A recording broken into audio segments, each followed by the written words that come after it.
Fit आज के lecture का आगाज करते हैं।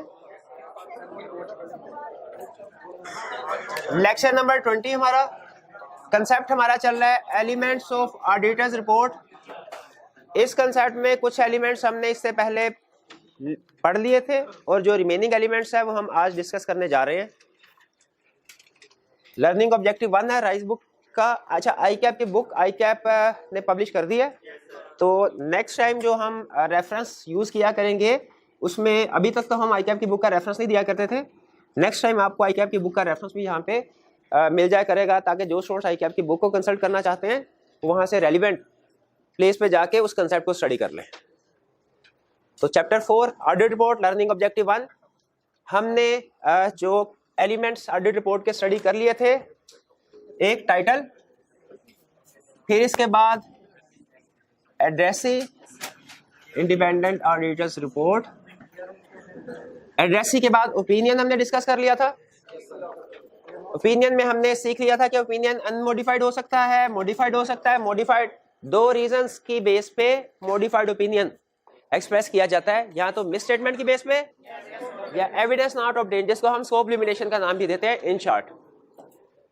फिर बेसिस ऑफ ओपिनियन सेक्शन भी हमने पढ़ लिया। कल के लेक्चर में material uncertainty related to going concern का कंसेप्ट भी हमने पढ़ लिया था, जिसमें हमने सीखा था गोइंग कंसर्न के हवाले से मैक्सिमम 3 सिचुएशंस पॉसिबल हैं। एक, जब गोइंग कंसर्न अजम्पशन एप्रोप्रिएट हो, जब नॉट एप्रोप्रिएट हो, जब मटेरियल अनसर्टेनिटी। तो जब ये दरमियान वाली सिचुएशन है ना, मटेरियल अनसर्टेनिटी वाली, तब ये पैराग्राफ इंक्लूड किया जाता है। फिर इसके बाद हमने एक और कंसेप्ट पढ़ा था एम्फसिस ऑफ मैटर और अदर मैटर का, जिसमें हमने ये सीखा था कि एम्फसिस ऑफ मैटर और अदर मैटर ये दोनों ऐसे मैटर्स होते हैं, ऐसे मामलात होते हैं जो कि यूजर्स के लिए रेलिवेंट है। मिस स्टेटमेंट या स्कोप लिमिटेशन नहीं है, लेकिन यूजर्स के लिए जानना जरूरी है। अगर वो मैटर रिलेट करता है फाइनेंशियल स्टेटमेंट से तो उसे एम्फसिस ऑफ मैटर, और अगर वो रिलेट करता है अदर ऑडिट से तो अदर मैटर।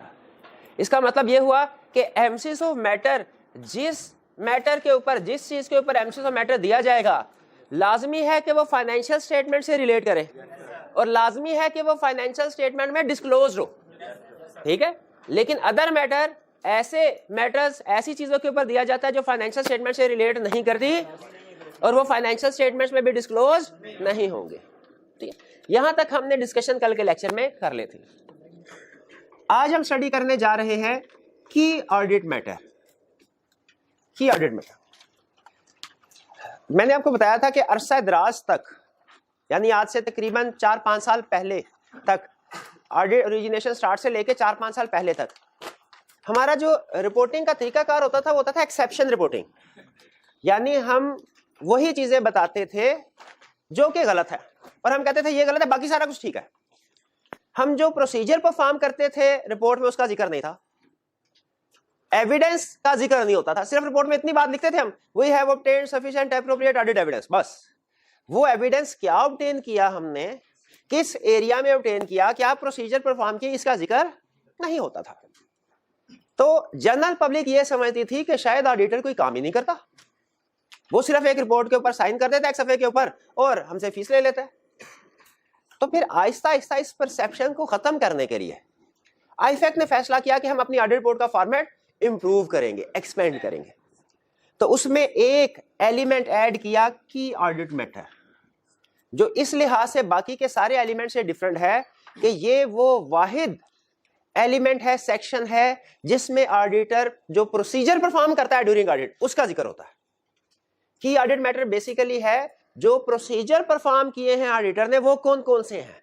यहाँ पे ऑडिटर वन बाय वन बता, मैंने जैसे इसमें बताएगा, इन्वेंट्री में मैंने फिजिकल वेरिफिकेशन की, डेटर्स में मैंने कंफर्मेशन लेटर, इंक्वायरी की मैंने, ये नहीं कहेगा। क्यों नहीं कहेगा? एक मिनट हरे, अभी मैं पहले कंसर्ट बिल्ड करूं, फिर आपने दोबारा ये इशू रेज करना है कि इंक्वायरी का आपने क्यों कहा कि ये नहीं लिखेगा। डेटर के केस में, क्रेडिटर के केस में कंफर्मेशन लेटर सेंड किया, लीगल केसेस के केस में कोर्ट का डिसीजन देखा, अभी तक की कॉरेस्पॉन्डेंस देखी, क्लेम देखा क्या फाइल हुआ है, लॉयर से उसका ओपिनियन लिया, जो केस लॉयर को कंफर्मेशन लेटर सेंड किया, फिक्स एसेट्स के केस में उसकी डेप्रिसिएशन चेक की, फिजिकल वेरिफिकेशन की, वगैरह वगैरह, ये प्रोसीजर लिखेगा। क्या आप समझते हैं, आपसे एक जजमेंटल क्वेश्चन पूछ रहा हूं, क्या आप समझते हैं कि ऑडिट रिपोर्ट में ऑडिट प्रोसीजर का जिक्र होना चाहिए? या कि जरूरत नहीं है? अच्छा, ये वैसे यूजर के लिए अहम नहीं है इतना, क्योंकि यूजर को इस चीज से कंसर्न नहीं होता कि, लेकिन देखें फर्ज कीजिए अगर खुदा न खास्ता किसी स्टूडेंट का पेपर फेल हो जाए, तो आपको पता है सीए के बारे में परसेप्शन, मतलब सीए के बारे में लोगों को इतना पता नहीं होता कि इसका सिस्टम क्या है। वो समझ होता है सी और बीए दोनों एक जैसा ही है। बीए में कोई फेल हो इसका मतलब उसने नहीं पढ़ा इसलिए फेल हुआ, सीए में भी यही समझा जाता है अगर कोई फेल हुआ तो इसका मतलब क्या है, उसने नहीं पढ़ा। हालांकि हमें भी पता है, टीचर को भी, आप स्टूडेंट्स को भी पता है कि इसमें और भी बड़ी रीजंस होती हैं, और स्टूडेंट, बहुत से स्टूडेंट ऐसे होते हैं मेहनती होने के बावजूद, पढ़ने के बावजूद भी, चैलेंजिंग डिग्री है ना, पास नहीं हो पाते। तो क्या हमारे रिजल्ट के साथ हमारे वालिदैन को ये इंफॉर्मेशन भी नहीं पहुंचनी चाहिए कि हमने मेहनत कितनी की है? मेहनत, वरना तो वो हमारी मेहनत अंडरमाइन हो जाएगी ना। वो जिसके सामने भी रिजल्ट पहुंचेगा क्या पढ़ा ही नहीं है, 100 में से 50 नंबर नहीं ले सका ये, ठीक है, 45 नंबर आ गए, 40। तो इसीलिए आईफैक ने भी, अब इसी तरह की मिलती जुलती सिचुएशन प्रैक्टिस में ऑडिट प्रोफेशन के बारे में थी। तो आईफैक ने कहा चाहे हमारे यूजर के लिए ये बहुत ज्यादा इंफॉर्मेशन रेलिवेंट नहीं है, चाहे वो अपनी डिसीजन मेकिंग में इसको कंसीडर नहीं करता, वो एमसीक्यू मैटर को डिसीजन मेकिंग में कंसीडर करता है, अदर मैटर को डिसीजन मेकिंग में कंसीडर करता है, ओपिनियन को तो करता ही करता है ना, इसके ऊपर तो कोई आर्गुमेंट ही नहीं है, वो सबसे अच्छी चीज ओपिनियन है जिसको वो यूजर डिसीजन मेकिंग में कंसीडर करे। लेकिन साथ साथ एमसीक्यू मैटर को भी करता है, अदर मैटर को भी करता है, की ऑडिट मैटर को डिसीजन मेकिंग में कंसीडर नहीं करता, लेकिन फिर भी हम बता रहे हैं, क्यों? ताकि उसको पता चले भाई हमने काम करना है। ये क्लियर हो गई बात? अच्छा, अब आगे चलते हैं। अगला क्वेश्चन है, जिस दिन आईफैक ने ये डिसीजन किया ना कि ऑडिटर जो प्रोसीजर परफॉर्म करता है उसे हम रिपोर्ट का हिस्सा बनाएंगे, उसी दिन अगला क्वेश्चन भी ये रेज हुआ, क्या सारे के सारे एरियाज में सारे के सारे प्रोसीजर्स हम बताएंगे? अगर इसका आंसर यस होता तो हजारों सफा की ऑडिट रिपोर्ट होती कुछ, हाँ बिल्कुल। तो अब सुनिए डिसीजन क्या किया आईफैक ने कहा हम सारे एरियाज नहीं, सिर्फ मोस्ट सिग्निफिकेंट एरियाज को इंक्लूड करेंगे रिपोर्ट में। किनको? इसमें लफ्ज देखें, उसने ऑल ऑडिट मैटर्स नहीं लिखा, की ऑडिट। लफ्ज की से क्या इंडिकेशन मिल रही है हमें? जो इंपॉर्टेंट वाले हैं, जो मोस्ट सिग्निफिकेंट है। और आपके ख्याल में मोस्ट, फर्ज कीजिए अगर 30-35 एरिया भी है, सेल परचेज वगैरह काउंट करें, नॉर्मली आप देखें ट्रायल बैलेंस जो आपको दी जाती है काउंटिंग के क्वेश्चन में, उसमें कोई 30-35 एरिया से ज्यादा तो नहीं होते, तकरीबन इतने एरियाज होते हैं। इनमें मोस्ट सिग्निफिकेंट आपके ख्याल में कितने होंगे? 15-20 होंगे, या के 2-3 होंगे, 2-3 होंगे, या शायद 4 हो जाए, ऐसा 8-10 तो नहीं ना होंगे। इसीलिए की ऑडिट मैटर याद रखें, इसमें हम ऑडिटर के जो प्रोसीजर परफॉर्म किए जाते हैं वो लिखते हैं, लेकिन हर एरिया नहीं आएगा। कौन से वाले एरिया आएंगे? Most significant. और इन एरियाज में भी क्या हर प्रोसीजर जो परफॉर्म किया हुआ आएगा? क्या इंक्वायरी भी आएगा? नहीं, इनमें भी सिर्फ की ऑडिट प्रोसीजर आएंगे, की ऑडिट यानी जो मोस्ट सिग्निफिकेंट है। और वो कितने होंगे? क्या वो 15-20 होंगे? नहीं, वो टोटल हो सकते हैं 3-4 हो सकते हैं, या 2-3 हो सकते हैं, 2-3 हो सकते हैं, ज्यादा से ज्यादा 4 होंगे। स्टैंडर्ड 3, स्टैंडर्ड आपको एग्जाम पॉइंट ऑफ से बता रहा हूं, 3 प्रोसीजर, कम या ज्यादा हो सकते हैं, स्टैंडर्ड 3। तो इसका मतलब है की ऑडिट मैटर में हम सारे एरियाज को कवर नहीं करेंगे, नहीं रिपोर्ट में लिखेंगे, सिर्फ मोस्ट सिग्निफिकेंट वाले एरियाज लिखेंगे, जो कि स्टैंडर्ड क्या 3। कम ज्यादा हो सकते हैं एरियाज 2 भी हो सकते हैं, 4 भी हो सकते हैं, स्टैंडर्ड समझ लें एक आइडिया देने के लिए, ज्यादातर 3। और इसी तरह हर एरिया में जो प्रोसीजर लिखने हमने वो भी 3। कम या ज्यादा हो सकते हैं, देखिए मैं बार बार कह रहा हूं कम या ज्यादा होंगे भी, लेकिन एक बेंचमार्क कह लें या ऑन एवरेज कह लें, कितने? 3। ठीक है। रिसर्च की थी आईफैक ने कि दुनिया में जो रिपोर्ट्स आ रही है उसमें कितने की ऑडिट मैटर रिपोर्ट किए जाते हैं। किसी में 4 थे, किसी में 5 थे, किसी में 2 थे, कुछ ऐसी भी थी जिनमें कोई भी नहीं था। एवरेज उन्होंने कैलकुलेट की ना, जो मेरे जहन में आ रहा है 2.76 था, यानी 2.76 की एरियाज को रिपोर्ट किया जाता। इसका मतलब है तकरीबन 3 को, कुछ कंपनीज कम करती है, कुछ ज्यादा करती है। की ऑडिट मैटर समझ आ गया? अच्छा, इसका मतलब है कि ऑडिट मैटर सेक्शन में 2 चीजें होंगी, एक एरिया, शाबाश, प्रोसीजर, एक इंफॉर्मेशन और भी होती है। वो क्या? कि हमारे पास टोटल 30 एरियाज थे, हमने उनमें से 3 एरियाज को सेलेक्ट किया इसकी ऑडिट मैटर। किस बेस पे किया?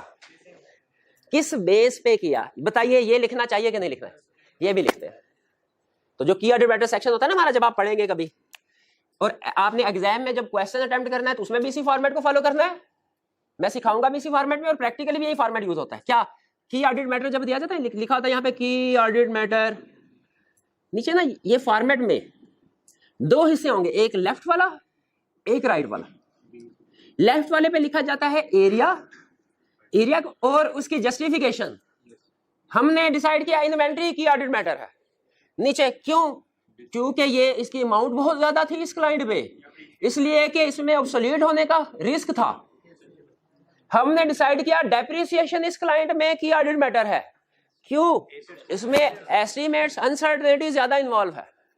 हमने डिसाइड किया रीवैल्यूएशन ऑफ फिक्स एसेट्स की ऑडिट मैटर है। क्यों? इसमें एक्सपर्ट की इन्वॉल्वमेंट है, ये मुश्किल है या इसकी अमाउंट बहुत वगैरह जो भी जस्टिफिकेशन है। और राइट साइड में क्या लिखेंगे? क्या क्या प्रोसीजर परफॉर्म किया। क्लियर हो गया? किया। अच्छा, इसकी रीजन समझ आ गई। हालांकि ये यूजर के लिए रेलिवेंट नहीं है इतना जैसे एमसीओ मैटर उधर मैटर था यूजर के लिए, लेकिन फिर भी हम बता रहे होते हैं ताकि पता चले जनरल पब्लिक को। हमने ऑफिस में बैठ के रिपोर्ट साइन नहीं कर दी, बल्कि ये हम प्रोसीजर और ये प्रोसीजर बता रहे होते हैं। ये प्रोसीजर परफॉर्म किया। ऑडिटर ने जो प्रोसीजर परफॉर्म करता है वो की ऑडिट मैटर के अलावा और किसी सेक्शन में इसका जिक्र नहीं आता। ये क्लियर हो गया? आगे चलते हैं। अच्छा, रिपोर्ट आपको कंसेप्ट ना ऐड होते होते लग रहा होगा कि पता नहीं ये कितनी बड़ी रिपोर्ट होती है, कितनी मुश्किल रिपोर्ट है, लेकिन ये जहन में रखिए, आपने अगर ये वाला लर्निंग ऑब्जेक्टिव समझ लिया ना, पूरा ऑडिट आपको तंग नहीं करेगा इंशाल्लाह, अगर ये समझ लिया। और क्योंकि और अगर ये नहीं ना समझा ये लर्निंग ऑब्जेक्टिव, ये जो तीसरा लेक्चर आज चल रहा है, कोई वजह है तो 3 लेक्चर लगाए इसके ऊपर, ये नहीं समझा तो आगे हर कंसेप्ट आपको प्रॉब्लम करेगा, क्योंकि आगे चल के हर टॉपिक में इंपैक्ट ऑन रिपोर्ट लाजमी आएगा। आप रैंडमली आईकैप का कोई भी पिछले 5-6 साल में से कोई भी एक पेपर उठा के देख लें, उसमें से देखें कितने क्वेश्चंस हैं जिनकी रिक्वायरमेंट में इंपैक्ट ऑन रिपोर्ट पूछ रहा है। आपको आधे से ज्यादा क्वेश्चन ऐसे मिलेंगे जिनमें वो इंपैक्ट ऑन रिपोर्ट पूछ रहा है। और केस स्टडी में तो खास तौर पे केस स्टडी में टेस्ट होता है ज्यादा, इंपैक्ट ऑन रिपोर्ट जरूर पूछता है। Procedure, impact on report. Procedure बताओ क्या परफॉर्म करोगे, कोई ना कोई सिचुएशन देता है, कहते हैं प्रोसीजर बताओ क्या करोगे, इंपैक्ट ऑन रिपोर्ट बताओ क्या होगा। ऑडिट में जितनी भी केस स्टडीज होती है ना, मोर देन 80% केस स्टडी क्या होता है भला, कोई ना कोई ऑडिट की सिचुएशन आपको दे देगा और कहेगा बताओ इसमें प्रोसीजर क्या परफॉर्म करने हैं और बताओ इंपैक्ट ऑन रिपोर्ट क्या होगा। तो इसीलिए ये मुझे खुद अंदाजा है, मैं इसको शॉर्ट भी कर सकता था, लेकिन फिर तस्वीर का कुछ हिस्सा रह जाता, कुछ मैं फिर आपको बाद में पार्ट्स में बता रहा होता, तो बेहतर था अभी कंप्रीहेंसिवली हर चीज आपके सामने रख दूं और थोड़ा टाइम ज्यादा लगा के हम पढ़ लें, ताकि एक ही दफा ये निमट जाए, बाद में हमारी जिंदगी सुकून में आ जाए। की ऑडिट मैटर क्लियर? आगे अदर इंफॉर्मेशन। क्या हमें पता है अदर इंफॉर्मेशन क्या है? अदर इंफॉर्मेशन क्या है? क्लास में कोई स्टूडेंट बता सकता है? हाँ, डायरेक्ट, यानी एनुअल रिपोर्ट में फाइनेंशियल स्टेटमेंट्स और ऑडिट रिपोर्ट के अलावा जो भी रिपोर्ट होगी, जो भी चीज होगी, उसे क्या कहते हैं? अदर इंफॉर्मेशन की सबसे बड़ी एग्जांपल क्या है? Director report. और भी एग्जांपल है, चेयरमैन, वो सीफैब लेवल पे जाके पढ़ेंगे, चेयरमैन रिपोर्ट वगैरह होती है। हम फिलहाल डायरेक्टर रिपोर्ट लेके चलेंगे। अच्छा, मुझे ये बताइए, डायरेक्टर्स रिपोर्ट में उसने कहा प्रॉफिट हमारा 700 मिलियन, फाइनेंशियल स्टेटमेंट्स में प्रॉफिट 70 मिलियन, इनकंसिस्टेंसी आ गई। बताइए परफॉर्म प्रोसीजर, ठीक है, प्रोसीजर परफॉर्म करने के बाद पता चला अदर इंफॉर्मेशन गलत है। नोट कीजिए, अदर इंफॉर्मेशन गलत है। हम कौन सा टाइप ऑफ ओपिनियन देंगे, अनमोडिफाइड या मोडिफाइड? कितने स्टूडेंट्स का ख्याल है अनमोडिफाइड?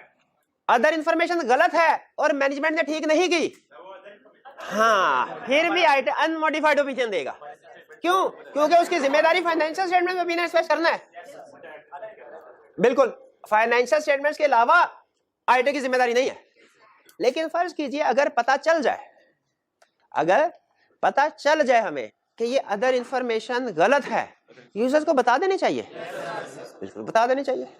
जैसे अकाउंटिंग पढ़ाना मेरा स्कोप नहीं है, ठीक है, मैं तो ऑडिटर पढ़ा, लेकिन अगर कोई स्टूडेंट अकाउंटिंग की किताब ऐसी लेके जा रहा है जो कि पाकिस्तान में एप्लीकेबल नहीं है, उससे तैयारी कर, मुझे उसको इग्नोर कर देना चाहिए कि मैं कहूँ चलो मेरा स्टूडेंट है, ऑडिट मेरे से पढ़ रहा है, चलो इसलिए मैंने देख लिया इसके पास अकाउंटिंग की बुक पढ़ी है और वो ऑब्सोलीट हो चुकी है।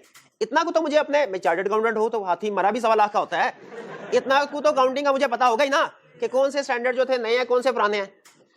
मेरी जिम्मेदारी नहीं, लेकिन क्या मुझे इनको बता देना चाहिए? बिल्कुल बता देना चाहिए। उसी तरह अदर इंफॉर्मेशन को चेक करना हमारी जिम्मेदारी नहीं, अदर इंफॉर्मेशन के ऊपर ओपिनियन देना हमारी जिम्मेदारी नहीं है। लेकिन अगर हमें पता चल जाए अदर, तो हमें बता देना चाहिए कि नहीं? कैसे बताएंगे? ठीक है, अच्छा होता क्या प्रैक्टिकली ये सुन लें।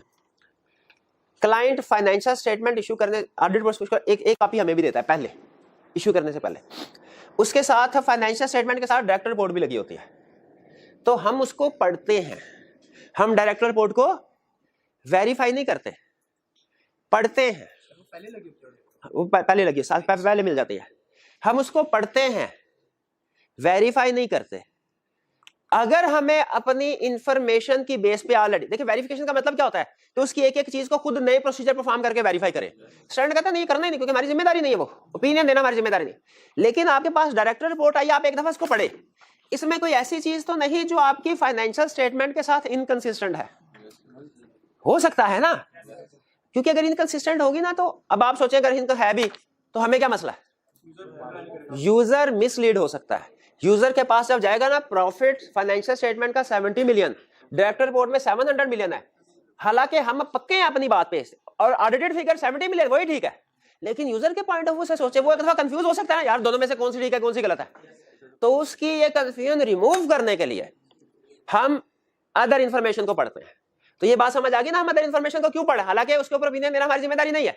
क्यों पढ़े? क्योंकि हमारी फाइनेंशियल स्टेटमेंट ऑडिट रिपोर्ट के साथ लग के जा रही है, तो अगर उसमें और इनकंसिस्टेंसी हुई ना, तो यूजर कंफ्यूज हो जाएगा। इसीलिए हम उसको पढ़ते हैं, उसमें अगर कोई प्रॉब्लम नजर, इनकंसिस्टेंसी नजर आए, तो हम कंफर्म करते हैं और मैनेजमेंट को कम्युनिकेट करते हैं। परफॉर्म प्रोसीजर में यही है कि हम मैनेजमेंट को कम्युनिकेट करेंगे, सर ये इधर कुछ हो रहा है, इधर कुछ हो रहा है, इसको ठीक करें। अगर मैनेजमेंट ठीक कर दे तो बहुत अच्छा, अगर ठीक ना करे तो फिर। लेकिन ये जहन में रखिएगा, अदर इंफॉर्मेशन जो पैराग्राफ है ये रिपोर्ट में आएगा, अगर इनकंसिस्टेंसी नहीं है तो भी आएगा, इनकंसिस्टेंसी है, मिस स्टेटमेंट है तो भी आएगा। अगर तो अदर इंफॉर्मेशन ठीक है तो फिर हम इस सेक्शन में लिखते हैं we have nothing to report. हमारी जिम्मेदारी थी अदर इंफॉर्मेशन को पढ़े, अगर इसमें कोई गलती नजर आती है हम आपको बताते we have nothing to report. इसका मतलब क्या है? कोई गलती नहीं। और अगर कोई गलती आए तो हम क्या लिखते हैं? हमारी जिम्मेदारी थी अदर इंफॉर्मेशन को पढ़े और उसमें कोई गलती नजर आए तो आपको रिपोर्ट करे, हम ये चीज रिपोर्ट कर रहे हैं, नीचे वो अदर इंफॉर्मेशन लिखते थे। लेकिन याद रखें इस सेक्शन का ये मतलब नहीं है कि हम अदर इंफॉर्मेशन पे ओपिनियन दे रहे हैं, इसका ये मतलब नहीं है। क्यों? क्योंकि ओपिनियन का मतलब होता हम एक्स्ट्रा प्रोसीजर परफॉर्म करके उसकी एक एक चीज को चेक करें। हम एक्स्ट्रा प्रोसीजर परफॉर्म कर ही नहीं रहे, हमने जो ऑडिट प्रोसीजर परफॉर्म किए हैं उन्हीं के नॉलेज की बेस पे, उसी का नॉलेज यूज करते हुए अदर इंफॉर्मेशन को पढ़ रहे हैं और डिसाइड कर रहे हैं कि इसमें कोई ऐसी चीज तो नहीं जो हमारे ऑडिट के साथ, फाइनेंशियल स्टेटमेंट के साथ इनकंसिस्टेंट हो। अगर है तो फर्दर चेक करते हैं, पता है कंफर्म हो जाए मिस स्टेटमेंट है तो फिर इसमें लिख देंगे, और अगर मैनेजमेंट ठीक कर दे फिर क्या लिखेंगे? We have nothing to report. Nothing has come to our attention नहीं लिखेंगे, वो इधर थोड़ी होता है, वो तो इधर आता है, और वो भी कब आता है भला? लिमिटेड इंश्योरेंस में। ना भाई, we have nothing to report. भाई ये बात समझ आ गई? जी मेरे भाई। जी जी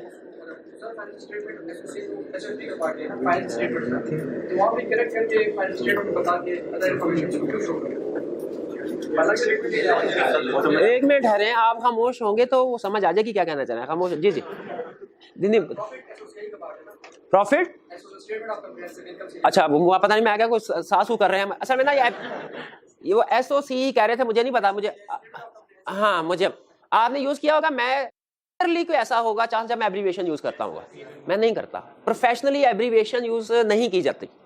सम टाइम हम टीचर आसानी के लिए ना एब्रीविएशन यूज कर लेते हैं, मैं भी शायद कभी कभी कर लूं, लेकिन मैं आपको बता दिया करता हूं कि आपने यूज नहीं करनी। हाँ तो मुझे कंफ्यूजन होगी ना, नहीं लेकिन आप प्रोफेशनल बन रहे हैं। अच्छा चले ठीक है।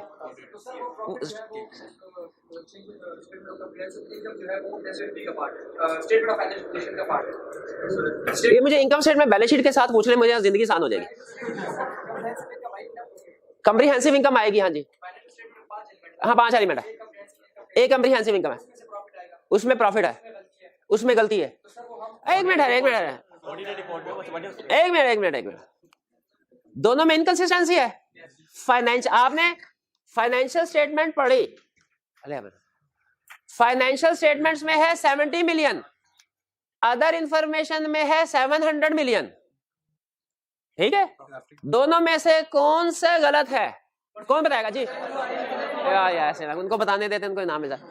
अभी हम इस नतीजे पे नहीं पहुंच सकते। ये देखें, जब इनकंसिस्टेंसी हो ना, मैंने ये नहीं लिखा इनकंसिस्टेंसी के फौरन बाद रिपोर्ट कर दो, ये नहीं लिखा। ये क्यों लिखा भला? ये परफॉर्म प्रोसीजर, ये कंफर्म करने के लिए, क्योंकि इनकंसिस्टेंसी है, हो सकता है अदर इंफॉर्मेशन गलत हो, ये भी हो सकता है फाइनेंशियल में गलत हो। हाँ, स्टैंडर्ड एक जवाब देता है। स्टैंडर्ड कहता है हालांकि फाइनेंशियल स्टेटमेंट एक दफा आपके सारे हाथों से गुजर चुकी है, लेकिन फिर भी चांस है कि कोई ऐसी इंफॉर्मेशन जो आपको पहले पता नहीं थी, जो अब पता चल रही हो। और अदर इंफॉर्मेशन में याद रखें, इस तरह की चीजें होती हैं, क्योंकि अदर इंफॉर्मेशन डायरेक्टर्स बता रहे होते हैं, तो उसमें सम टाइम ऐसी चीज आ जाए। इसीलिए यहाँ पे हम प्रोसीजर परफॉर्म करेंगे। अब आगे चूंकि आपको लेके नहीं जाना चाह रहा था, इसलिए मैंने इसको डिस्कस नहीं किया। स्टैंडर्ड में लिखा हमारे सिलेबस से बाहर है, लेकिन स्टैंडर्ड में लिखा है प्रोसीजर परफॉर्म करोगे ना, या तो पता चलेगा फाइनेंशियल स्टेटमेंट गलत है, या पता चलेगा अदर। फिर आगे क्या कहता है, अगर फाइनेंशियल स्टेटमेंट गलत है उनसे कहो ठीक करते हैं, नहीं करते तो मॉडिफाइड ओपिनियन आ जाएगा। और अगर अदर इंफॉर्मेशन गलत है कहो ठीक कर दे, नहीं करते तो अदर इंफॉर्मेशन में आ जाएंगे। ये बात समझ आ गई? यानी आपने जब कभी इनकंसिस्टेंसी आएगी, लॉजिकली सोचना है कि दोनों में से कोई भी चीज ठीक हो सकती है।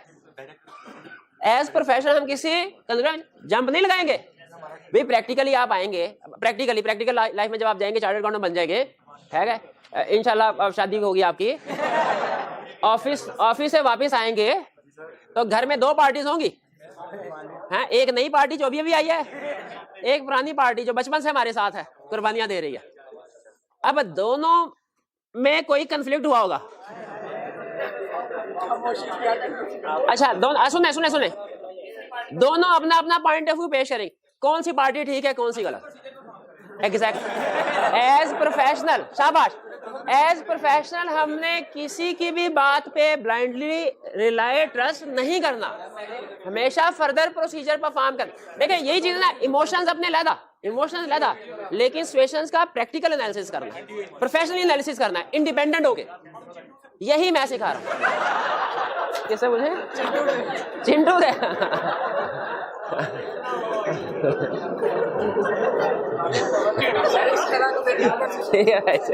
भाई अच्छा प्रोसीजर, रेलिवेंट प्रोसीजर,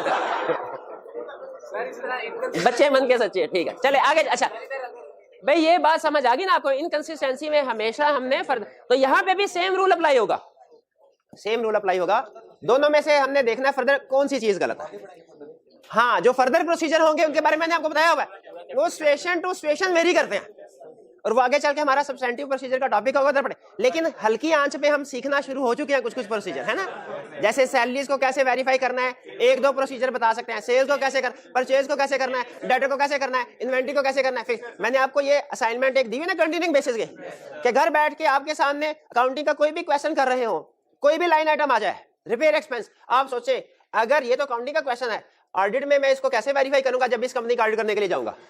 एक दो जब कभी अकाउंटिंग का क्वेश्चन आ जाए, उसमें जो भी ट्रायल बैलेंस में अकाउंट्स दिए हुए हैं, आपने सोचना है क्या कि जब मैं इस कंपनी का इंशाल्लाह ऑडिट करने के लिए जाऊंगा तो इस वाले अकाउंट को कैसे वेरीफाई करूंगा। एक दो प्रोसीजर भी आपके जहन में आगे काम हो गया हमारा। क्लियर जी? चलिए अब आगे चलते हैं। नेक्स्ट हमारा अदर इंफॉर्मेशन हो गया जी, responsibilities of management. Responsibilities of management क्या लिखेंगे इसमें? हाँ पढ़ी हुई है ये, शाबाश। बताइए कौन कौन सी रिस्पॉन्सिबिलिटीज होती हैं? शाबाश।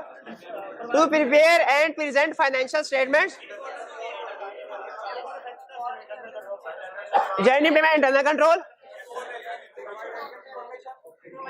रेलिवेंट इंफॉर्मेशन तो नहीं है, उसकी जगह गोइंग कंसर्न की बात आ गई। अच्छा सुन ले, ये इंफॉर्मेशन प्रोवाइड करने वाली बात क्यों नहीं है और गोइंग कंसर्न की बात क्यों है मैनेजमेंट रिस्पांसिबिलिटी में? ये दो पॉइंट बता रहा हूं अब आपको। इंफॉर्मेशन वाली बात असल में किसी और जगह डिस्कस हो चुकी है, रिपोर्ट के अंदर किसी और जगह हम ये बता चुके हैं कि मैनेजमेंट से जो इंफॉर्मेशन हमने लेनी थी वो ले लिया। अब बता सकते हैं अदर इंफॉर्मेशन में नहीं। बेसिस ऑफ ओपिनियन में जो ये वाली चीज है, ये क्या है? We have obtained sufficient appropriate audit evidence, और जो भी इंफॉर्मेशन चाहिए। तो इसीलिए उसने इसको यहां पे नहीं लिखा क्योंकि ऑलरेडी वो इंक्लूड हो चुका था। और गोइंग कंसर्न का क्यों लिखा? हालांकि ये तो स्पेसिफिक रिस्पांसिबिलिटी है, ये हम मानते हैं, कि गोइंग कंसर्न मैनेजमेंट की रिस्पॉन्सिबिलिटी मानते हैं ना ओवरऑल नहीं, स्पेसिफिक की सही रिस्पॉन्सिबिलिटी तो है ना, बिल्कुल। तो लेकिन यहां पे क्यों लिखा? इसलिए कि मैनेजमेंट की स्पेसिफिक रिस्पॉन्सिबिलिटी में जो सबसे ज्यादा यूजर के लिए अहम होती है ना, वो गोइंग कंसर्न है। मैंने आपको बताया था पहले गोइंग कंसर्न अनसर्टेनिटी को हम एमसीक्यू मैटर में रिपोर्ट किया करते थे 5-6 साल पहले तक, लेकिन यूजर ये कहते थे ये बाकी के एमसीक्यू मैटर में से ना ये वाला मैटर हमारे लिए ज्यादा अहम है, इसको ज्यादा हाईलाइट करो। तो हमने उधर अपने ऑडिट में क्या किया, फिर इसको एमसीक्यू मैटर से निकाल के अलग सेक्शन बना लिया, और इधर क्या किया फिर मैनेजमेंट की रिस्पॉन्सिबिलिटी में भी खास तौर पे गोइंग कंसर्न का डिस्कस कर दिया, क्योंकि इसमें ना गोइंग कंसर्न के मसले ना यूजर की सारी इन्वेस्टमेंट डूब जाती है। इसलिए वो कहते हैं कि हमारे लिए बहुत अहम है, इसको इधर मैनेजमेंट वाले एरिया में भी ऐड करो और उधर भी करो। ये क्लियर हो गया? यहाँ पे एग्जाम पॉइंट ऑफ व्यू से क्वेश्चन है, अगर एग्जाम में उसने हमसे पूछ लिया मैनेजमेंट की रिस्पॉन्सिबिलिटी बताओ, तो हम कौन सी बताएंगे? चैप्टर 2 वाली बताएंगे कि ये वाली बताएंगे? डिपेंड करता है रिक्वायरमेंट पे, कि उसने सिर्फ ये पूछा है बताओ मैनेजमेंट की ओवरऑल रिस्पॉन्सिबिलिटीज क्या है, या ये पूछा है मैनेजमेंट की रिस्पॉन्सिबिलिटी बताओ in accordance with auditor's report as stated in auditor's report. अगर उसने ऑडिटर्स रिपोर्ट का स्पेसिफिक रेफरेंस मेंशन कर दिया है फिर ये वाली आएंगे, वरना कौन सी आएंगे? ये ध्यान में रखिएगा। अब एक क्वेश्चन में जाके वो आएगा, उसने रिपोर्ट के कंटेक्स्ट में क्वेश्चन पूछा हुआ है कि ऑडिट रिपोर्ट के कंटेक्स्ट में इन चीजों का जवाब दे, उसमें फिर उसने कहा मैनेजमेंट की रिस्पॉन्सिबिलिटी है फाइनेंशियल स्टेटमेंट भी, इंटरनल कंट्रोल भी, एक तीसरी रिस्पॉन्सिबिलिटी है बताएं कौन सी है, तो स्टूडेंट लिख रहे हैं अदर इंफॉर्मेशन प्रोवाइड करना। हालांकि उसने क्वेश्चन में ऊपर क्लियरली लिख दिया था कि ऑडिट रिपोर्ट के कंटेक्स्ट में बताना है, तो उसमें इंफॉर्मेशन वाली बात नहीं करनी थी, गोइंग कंसर्न की करनी थी। ये क्लियर हो गया जी? आगे चलते ऑडिटर की रिस्पॉन्सिबिलिटी। एक्सपेक्टेशन गैप की सबसे बड़ी रीजन क्या थी? रीजन एग्जांपल नहीं पूछ रहा, मैनेजमेंट की रिस्पॉन्सिबिलिटी ऑडिटर की रिस्पॉन्सिबिलिटी को मिक्स कर देते थे। और आपको याद है हमने उसमें सजेशन क्या दी थी कि ऑडिटर की एक सजेशन थी ऑडिटर की रिस्पॉन्सिबिलिटी को एंगेजमेंट लेटर में भी डालो, ये पुरानी सजेशन थी। फिर एक नई सजेशन और दी थी, इंप्रूव द फॉर्मेट, फॉर्मेट को इंप्रूव करो और एक्सपेंड करो। अनफॉर्चुनेटली आईफैक ने हमारी सजेशन ये सुन ली कि फॉर्मेट को इंप्रूव करो, एक्सपेंड करो, और उसने ऑडिटर की रिस्पॉन्सिबिलिटी को एक्सपेंड कर दिया। पहले ये पता है एक पैराग्राफ में होती थी क्या, auditor responsibility to obtain reasonable assurance whether financial statement free from material misstatement whether due to error और fraud and to issue report and to communicate in accordance with ये लाइन। अब आईफैक ने कहा ठहर जाओ भाई, ये लाइन हाँ रुको जरा रीजनेबल, ये अच्छा ये लाइन हमें भी आ रही है, ये सेंटेंस अभी भी आ रहा है, उसने मिटाया नहीं उसने, लेकिन उसने कहा रीजनेबल एश्योरेंस क्या है आपको पता है? रीजनेबल एश्योरेंस क्या है यूजर को पता होगा, तो ये डिफाइन नहीं होना चाहिए। मटीरियल मिसस्टेटमेंट क्या है पता है? यूजर को पता होगा तो बताना नहीं चाहिए। कम्युनिकेट इनको भी नहीं, इनको पता होगा है। अभी टेस्ट कर लेते हैं मटीरियलिटी लेवल कैसे कैलकुलेट होता है, फार्मूला बताइए। 1 मिनट हरी, ये ऐसा करे मेरी इज्जत का सवाल है, बची खुची इज्जत का, बल्कि यूं कहना चाहिए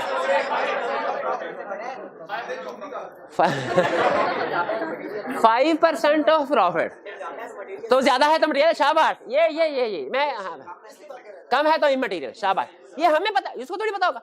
डायरेक्टर्स को कम्युनिकेट किए जाते हैं मैटर्स, कौन कौन से मैटर्स?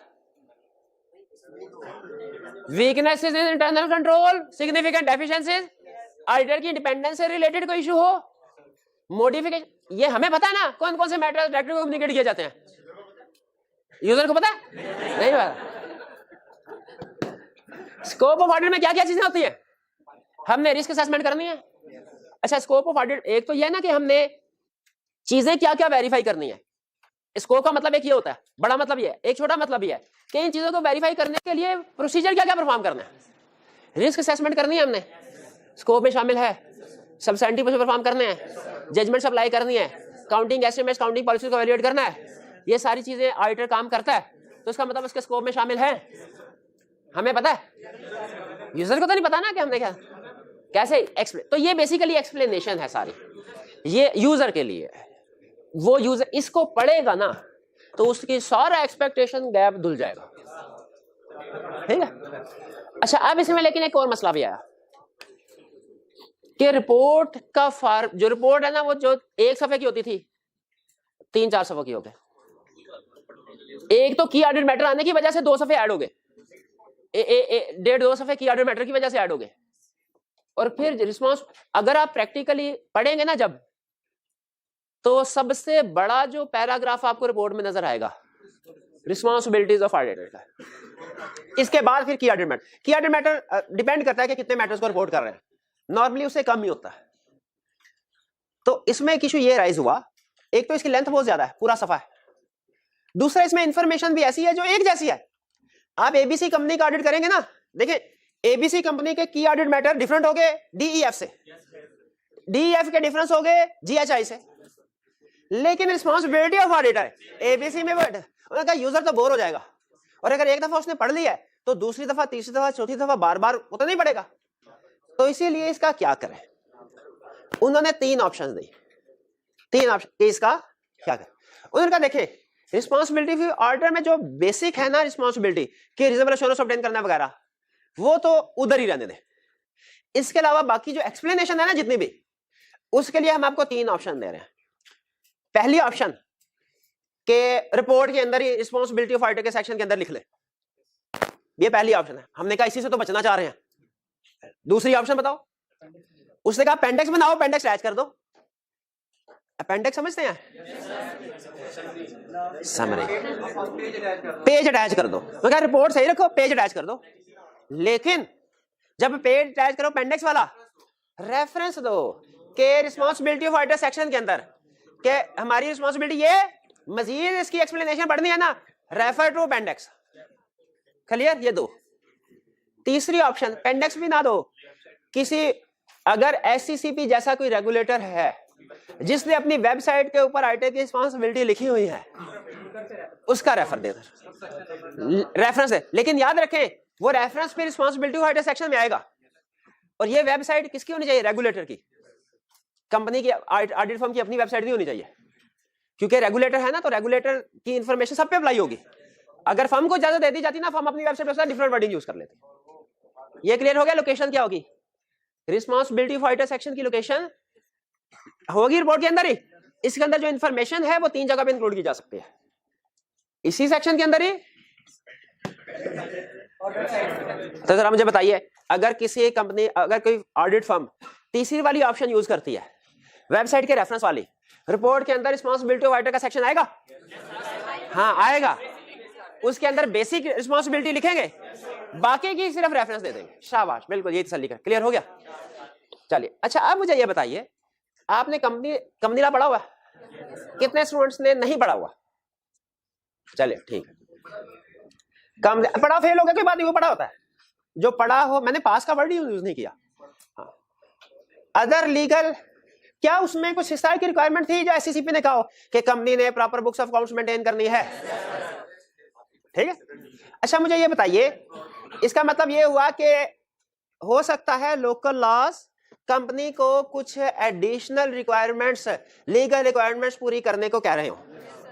एससीसीपी ने कह दिया, अच्छा कह तो दिया proper books of accounts maintain करनी है, और 3-4 और भी जिम्मेदारियां लगाई, 3-4 और भी जिम्मेदारियां लगाई। जैसे एक है कि ज़कात डिडक्ट करके डिपॉजिट करवानी है, वगैरह वगैरह, और भी जिम्मेदारियां। लेकिन मुझे बताइए, एससीसीपी ने जिम्मेदारी तो लगा दी, चेक कैसे करता होगा एससीसीपी? हर कंपनी को जाके कहता होगा मुझे सारी बुक्स ऑफ अकाउंट्स दिखाओ, वो तो उसको बड़ा, उसके बजट अच्छा खासा पैसे लग जाते हैं। तो उसने एक तरकीब सोची, ऐसे उसने कहा हम तो हर कंपनी के पास नहीं जा सकते, ऑडिटर तो जाता है ना, तो जहां पे 2.5 महीने लगा के अपनी चीजें चेक करता है, वहां पे 2 घंटे लगा के हमारी चीजें भी चेक कर ले, क्या हर्ज है? तो इसीलिए उसने अब ऑडिटर से कहा क्या, कि जब आप अपने रिपोर्ट चेक कर लें, जो भी काम करना करें, उसके बाद ये 4 मैटर हमारे भी चेक करने, 4 चीजें, और अपनी रिपोर्ट में लिख दें अलग से हेडिंग देके कि ये 4 चीजें मैनेजमेंट ने पूरी की है कि नहीं। एफसीसीपी के लिए बड़ा आसान सोर्स हो गया अदर इनकम का, वो हर ऑडिटर की ये रिपोर्ट देख लेता है, और इसमें जिस कंपनी की रिपोर्ट में लिखा हो ना कि ये नहीं मेंटेन किया, एफसीसीपी उसको पेनल्टी इम्पोज कर देता है। सिंपल, लेवल 1 जो भी उसने करने। ये बात समझ आई? अच्छा अब ऑडिटिंग, लेकिन ये ज़हन में रखिएगा, इसको डिफरेंशिएट करना जरूरी था। ये ऑडिटर की एक तरह से सेकेंडरी रिस्पॉन्सिबिलिटी है जो लोकल लॉ ने बताई है। आईआर इंटरनेशनल स्टैंडर्ड्स के मुताबिक ये जिम्मेदारी नहीं है, इंटरनेशनल स्टैंडर्ड्स के मुताबिक ये जिम्मेदारी नहीं, इंटरनेशनल स्टैंडर्ड के मुताबिक एक ही जिम्मेदारी है, क्या? फाइनेंशियल स्टेटमेंट्स, और वो ये है उसका ओपिनियन यहाँ दे रहे हैं। यहाँ पे जो हम ओपिनियन दे रहे हैं वो लोकल लॉज की वजह से दे रहे हैं, आईएसए नहीं रिक्वायर कर रहा, नेशनल रिक्वायरमेंट्स है। क्लियर? ये कौन कौन सी रिक्वायरमेंट्स है? बुक्स ऑफ अकाउंट्स मेंटेन करना, आपने पढ़ा होगा। कौन सी बुक्स होती थी? कैश की थी, कैश रिसीट्स, पेमेंट की, सेल्स की, परचेज की, एसेट्स की, लायबिलिटीज की, और अगर मैन्युफैक्चरिंग कंपनी है तो कॉस्ट काउंटिंग रिकॉर्ड। ये फिर कंपनी ने ज़कात डिडक्ट करके डिपॉजिट कर दी है कि नहीं, इसका ओपिनियन देना होता है, ये बताना होता है। क्या हर कंपनी ज़कात डिडक्ट करती है? नहीं, सिर्फ दो तरह की कंपनी लिस्टेड नहीं, बैंकिंग कंपनी और ऐसी कंपनी जो प्रॉफिट पे करती है। हाँ, जब प्रॉफिट डिविडेंड पे करें तो उस पर टैक्स भी डिडक्ट करना होता है, ज़कात भी। और इसी तरह यकम रमजानुल मुबारक को जितने भी बैंकिंग कंपनीज है वो अकाउंट होल्डर से ज़कात डिडक्ट करके अपने पास रख लेती हैं, सेंट्रल ज़कात फंड में डिपॉजिट करवाती है ज़कात एंड उशूर ऑर्डिनेंस के मुताबिक। शाबाश, 1984 ठीक है। ये दो समझ आ गए। फिर ये बताना था financial statement drawn up in conformity with companies act and are in agreement with books of accounts. Drawn up, आपको पता है IAS 1 क्या बताता है? आपकी इनकम स्टेटमेंट बैलेंस शीट का फॉर्मेट क्या होना चाहिए। लेकिन क्या आपको यह पता है पाकिस्तान में IAS 1 का फॉर्मेट फॉलो नहीं होता, कंपनीज एक्ट का फॉर्मेट फॉलो होता है। 4 शेड्यूल 5 शेड्यूल का नाम सुना आपने? वो फॉर्मेट फॉलो होता है। तो इसीलिए हमने देखना है कि फाइनेंशियल स्टेटमेंट ड्रॉन अप का मतलब है जो लाइनें लगाई हैं फॉर्मेट की वो कंपनीज एक्ट के वाली है कि नहीं, और बुक्स ऑफ अकाउंट के साथ फाइनेंशियल स्टेटमेंट एग्री करती है कि नहीं। अब बुक्स ऑफ अकाउंट्स और फाइनेंशियल स्टेटमेंट में फर्क पता है? क्या फर्क है? अकाउंटिंग साइकिल में journal ledger, trial, income statement सारी चीजें शामिल है, लेकिन जर्नल लेजर, ट्रायल तक जो चीजें होती है उसे कहते हैं बुक्स ऑफ अकाउंट्स, और जो इनकम स्टेटमेंट, बैलेंस शीट वगैरह से फाइनेंशियल। तो कह रहा है चेक करो जो इनकम स्टेटमेंट में सेल्स की फिगर आ रही है ट्रायल बैलेंस में भी वही है कि नहीं, लेजर में भी वही है कि नहीं। ऐसा तो नहीं कि ट्रायल बैलेंस में वो 500 हो और ऊपर पहुंचते पहुंचते 50 हो जाए। फाइनेंशियल इनकम स्टेटमेंट तक पहुंचते पहुंचते कभी कभी काउंटिंग के क्वेश्चन करते हैं, गलतियां होती है ना, ट्रायल बैलेंस में कुछ और लिखा होता है और हम इनकम स्टेटमेंट बैलेंस शीट में कुछ और। कह रहा है ये देखो कि financial statements in agreement with books of accounts है कि नहीं, एग्री कर रहा है कि नहीं, और इन्वेस्टमेंट जो भी खर्चे वगैरह हुए हैं वो कंपनी के लिए हुए for the purpose of company business, किसी डायरेक्टर का पर्सनल खर्चा तो नहीं शामिल। ये चार क्लियर हो गई है। अगर आपको ये चार अलग-अलग समझ आ गए बहुत अच्छी बात, नहीं समझ आए कोई परेशानी की जरूरत नहीं, रटा लगा लें। नहीं इसका पूरा चैप्टर नहीं आगे, ये इधर ही खत्म है, हाँ, कितने कुछ चैप्टर पढ़ाने हैं मैंने, ये भाई ये अदर रिक्वायरमेंट समझ आ गई, लीगल रिक्वायरमेंट्स है। ये हमारी primary responsibility as per ISA नहीं है, लेकिन हमारे लिए स्टैट्यूटरी ये पूरी करना जरूरी। क्यों? SCCP ने कहा, अगर ये नहीं बताएंगे ना SCCP हमें पकड़ देगा कि मैंने तुम्हें कहा है 4 चीजें बताओ, क्यों नहीं बताई। हाँ, दूसरी कंट्रीज में क्या ये other legal and regulatory requirements वाला सेक्शन होता है? किसी में होता है, किसी में नहीं होता। किसी में होता है, किसी में नहीं। हो सकता है आप स्कॉटलैंड की ऑडिट रिपोर्ट देखें उसमें ये सेक्शन ना हो, और हो सकता है कि जिनमें होता है उनमें डिफरेंट हो।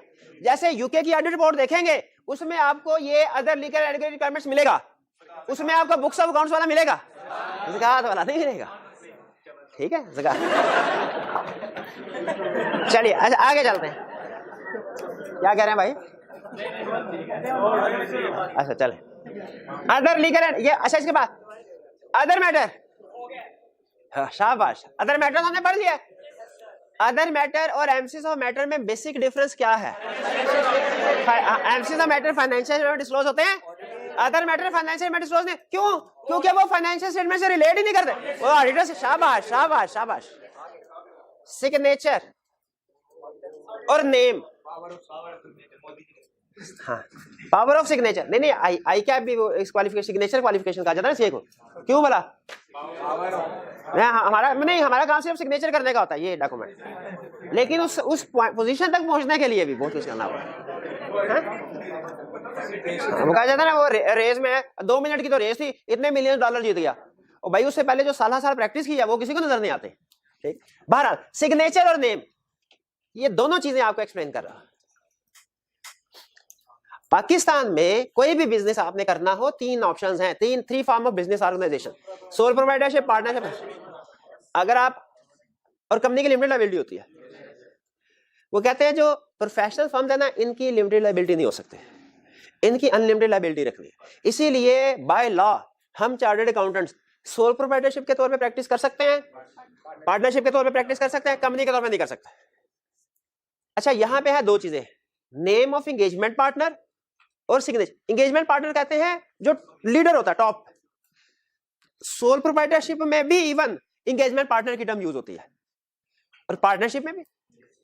अच्छा, अगर एक फर्म के 20 पार्टनर है, इसमें पार्टनर तो सारे हैं, एंगेजमेंट पार्टनर सिर्फ एक होगा जिसने इस क्लाइंट को डील किया है, जिसने इसका ऑडिट किया है, जिसने इसका ऑडिट किया है। फर्म में पार्टनर चाहे 20 हो, एक टर्म है पार्टनर, एक है एंगेजमेंट पार्टनर, दोनों में फर्क है। पार्टनर का मतलब कोई भी पार्टनर, एंगेजमेंट पार्टनर का मतलब वो पार्टनर जिसने ये ऑडिट किया है। प्रैक्टिकली जो हर फर्म के अंदर जो पार्टनर्स होते हैं ना, उनके अपने अपने क्लाइंट्स होते हैं। जो कोक का ऑडिट कर रहा है ना पार्टनर, वो एक ही ऑडिट कर रहा होगा पार्टनर, सारे पार्टनर्स मिलकर कोक ऑडिट नहीं कर रहे होंगे, एक ही पार्ट, उसकी अपनी टीम होगी, ठीक है। अच्छा, अगर सोल प्रोप्राइटर फिर तो बहुत मसला आसान, क्या साइन कर लो अपने नाम से, ठीक है, नाम लिख दो। अगर पार्टनरशिप फर्म है, जरा मुझे सोच के बताइए, जैसे ABC company and chartered accountants है, सिग्नेचर किसके नाम से होंगे? जैसे फर्ज कीजिए एक फर्म है A F Ferguson and company for example, उसका एक पार्टनर है mister Akmal, for example mister Akmal. मुझे ये बताइए सिग्नेचर करेगा कौन? अकमल जो एंगेजमेंट पार्टनर है। सिग्नेचर होंगे किस नाम से?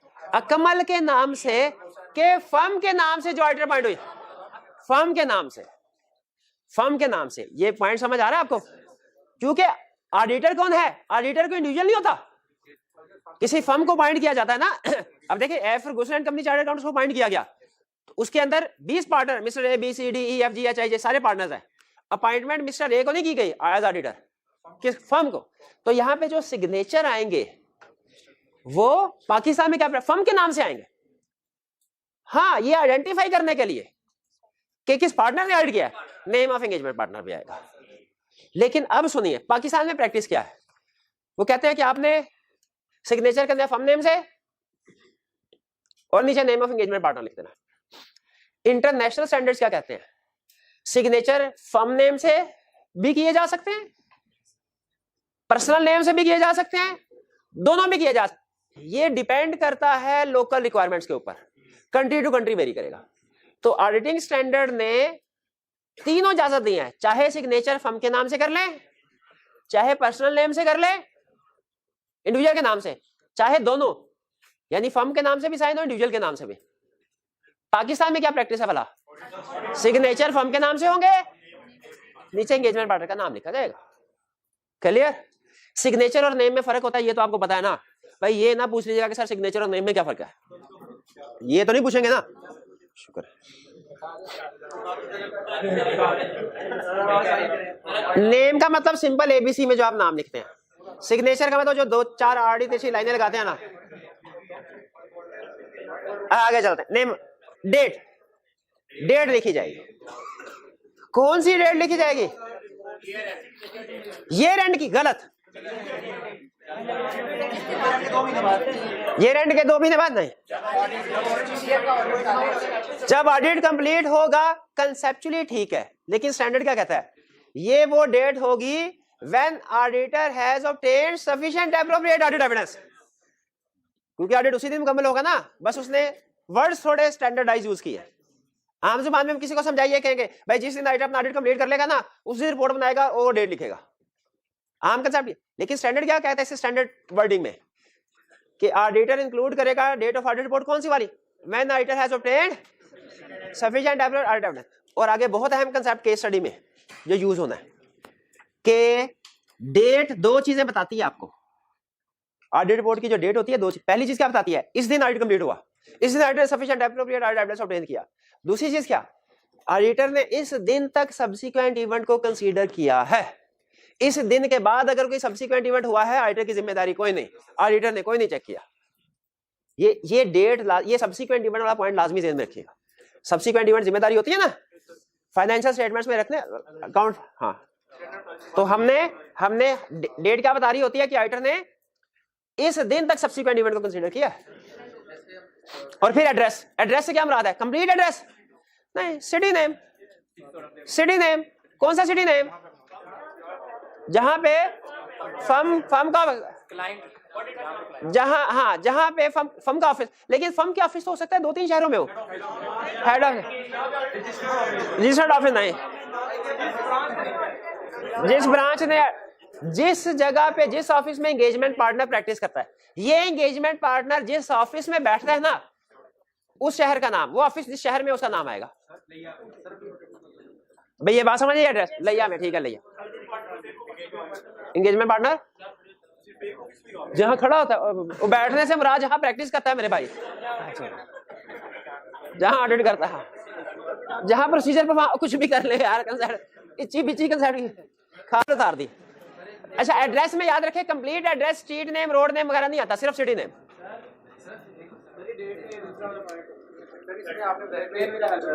क्या डेट का दूसरा सब्सिक्वेंट इवेंट?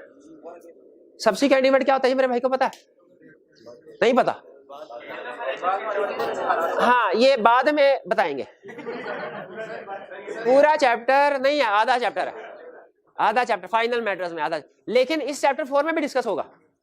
चैप्टर 4 में भी डिस्कस करना है, एक दफा नहीं 5 दफा करना है। आपको कौन सा एक दफा समझ आ जाती है? 5 दफा करना है भाई, करेगा। सिर्फ ये ध्यान में रखिएगा, डेट में सब्सिक्वेंट इवेंट वाली बात थी, ये ध्यान में रखिएगा, ताकि बाद में जब लिंक करूं ना तो आपको पता चल जाए कि हाँ सर सही कह रहे हो, उसमें बाकी सब्सिक्वेंट इवेंट वाली बात पढ़ी थी हमने। हाँ, क्योंकि कुछ स्टूडेंट ने अकाउंटिंग में पढ़ा होगा, किसी नहीं पढ़ा। जिन्होंने पढ़ा होगा उन्हें कुछ अंदाजा हो गया, जिन्होंने अकाउंटिंग में उनको नहीं ये पता है, मुझे कोई मसला नहीं है। मैं ये ज़ूम कर रहा हूँ कि किसी को भी नहीं पता चला, सिर्फ याद कर ले, समझाऊंगा बाद में लिंक करके सब्सिक्वेंट इवेंट क्या है। क्लियर? अच्छा, आप सुनिए, अब देखते हैं कुछ 1-2 चीजें बता दूं। नहीं, आपसे पूछूंगा, एग्जाम में क्वेश्चन आया कि बताइए ऑडिट रिपोर्ट का एक फॉर्मेट दिया हुआ है आईएसएस में, ऑडिट रिपोर्ट का एक फॉर्मेट एससीसीपी ने कंपनीज एक्ट में भी दिया, दोनों में क्या फर्क है? एक मिनट सर, वो लोकल लॉज के मुताबिक बनाया है, जो कि उस कंट्री में जो रिक्वायर्ड चीजें हैं उस मुताबिक। लोकल लॉज के मुताबिक, जो एससीसीपी वाला लोकल लॉज के मुताबिक बनाया है। शाबाश। जो फर्क होगा, ये बेसिकली 4-5 नंबर का क्वेश्चन था, और स्टूडेंट कहने लगे सर आपने तो ये करवाया ही नहीं, ये तो करवाया ही नहीं। हालांकि फर्क क्या है? ये जो रिपोर्ट एससीसीपी की है उसमें ये वाला सेक्शन है, लेकिन जो आईएसए वाला फॉर्मेट है उसमें ये सेक्शन नहीं है, उसमें। लेकिन 4 नंबर के लिए सिर्फ ये बात नहीं लिखनी थी, 1 2 3 4 ये सारा लिखना। इसका मतलब है हमें इन पॉइंट्स को भी याद करना पड़ेगा। हो सकता है एग्जाम में हमसे रिप्रोडक्शन के क्वेश्चन में पूछ ले कि बताइए आईएसए वाली रिपोर्ट में और कंपनीज एक्ट वाली रिपोर्ट में क्या फर्क है। क्लियर हो गई ये बात? अच्छा, अब आगे चलें। एक और भी ये भाई को फौरन ये 50 होते थे, 50 वाले खत्म हो गए भाई का, यार ले आओ यार, मेहरबानी। मेरा एक्सपेंस डबल हो गया 2-3 हाँ चेंज नहीं। चलिए, अच्छा एक और, लिस्टेड कंपनी और अनलिस्टेड कंपनी की ऑडिट रिपोर्ट में क्या फर्क है? कुछ एलिमेंट ऐसे हैं जो लिस्टेड कंपनी की ऑडिट रिपोर्ट में एडिशनल हैं, होते हैं, और अनलिस्टेड में नहीं होते। जैसे की ऑडिट मैटर लिस्टेड में, अनलिस्टेड, अदर इंफॉर्मेशन अनलिस्टेड में नहीं है। नेम ऑफ एंगेजमेंट पार्टनर, अच्छा सुन ले, पाकिस्तान में रिक्वायरमेंट है हर केस में नेम ऑफ एंगेजमेंट पार्टनर आएगा। इंटरनेशनल स्टैंडर्ड कहते हैं लिस्टेड कंपनी में जरूरी है, अनलिस्टेड में आपकी मर्जी है। और लिस्टेड कंपनी में भी अगर जान का खतरा हो ना तो नेम ऑफ एंगेजमेंट पार्टनर ना लिखें,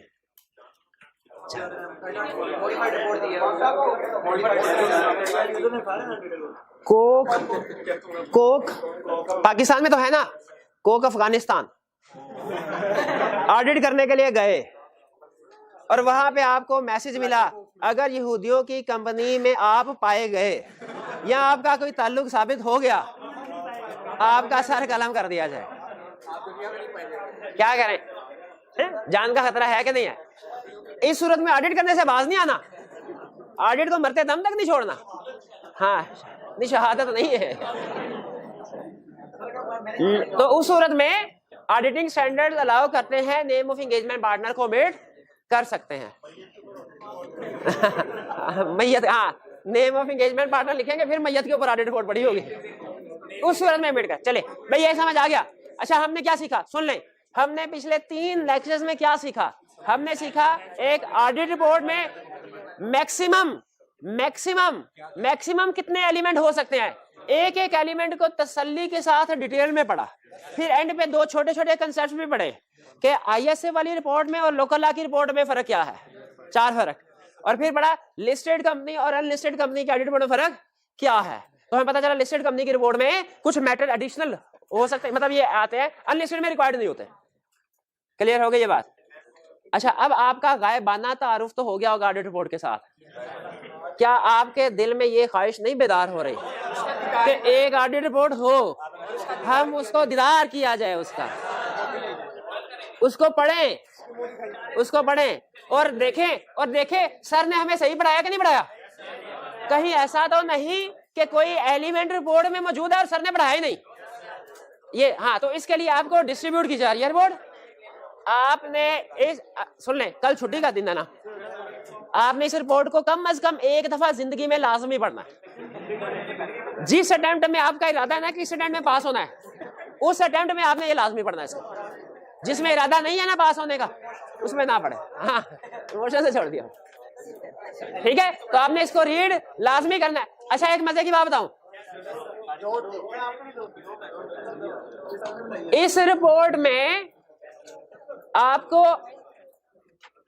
कुछ एलिमेंट नजर आएंगे, कुछ नहीं नजर आएंगे।